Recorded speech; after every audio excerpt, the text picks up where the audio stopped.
Day 3 of training for the person I want to be, not just for 2909. But today I'm listening as I walk up and down the incline, which is a really steep set of stairs. It's a mini one in Castle Rock, Colorado. I'm listening to a book called We're Not Like Them. It's of a white best friend and a black best friend. And the white best friend, they're best friends since childhood, like 5 years old. And the white best friend grows up and marries a cop who kills a black boy. And the black best friend is a reporter and has to report on the story. And it's both of their journeys processing this murder of an innocent 14-year-old black boy.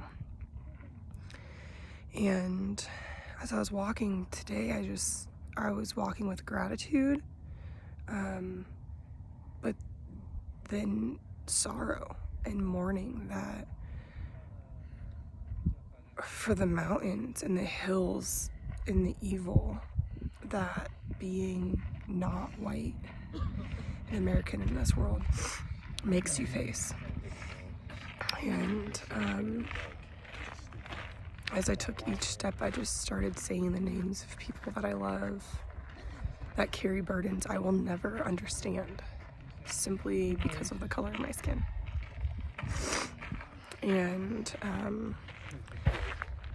the book goes back and forth between the black best friend's voicing her story and the white best friend voicing her story. And she said, I can talk about race with my black best friend, but with Jenny, who's her white best friend, we never talked about race when we were children. And now that we're adults, it's a muscle we've never exercised.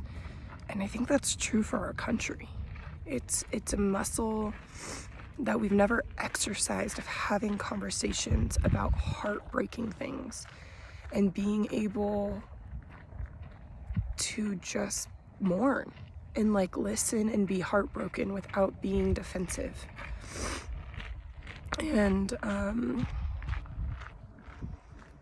yeah, I just am gonna do a few more laps of this incline, just praying for reconciliation and praying that I would continue to be a humble mourner and lover and listener to the stories of our Black and Indian and Mexican and Hispanic and Latina and Asian American brothers and sisters that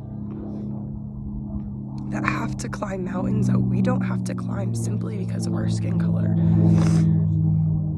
And to do the internal work of accepting that. And it should make us mad. It should make us angry that we have a privilege, that we have so many privileges because of a country that's set on white supremacy.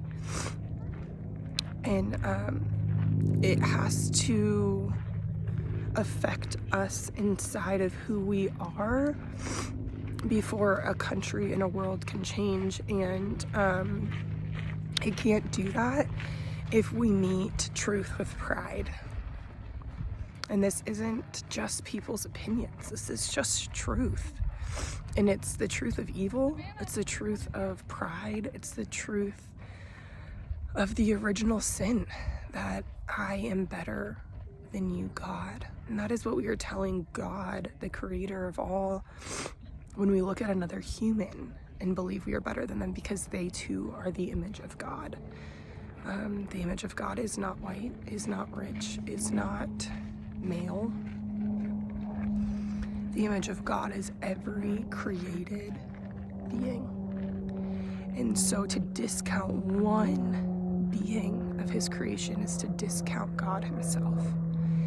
And that is a hard pill to swallow. That is a hard pill to swallow.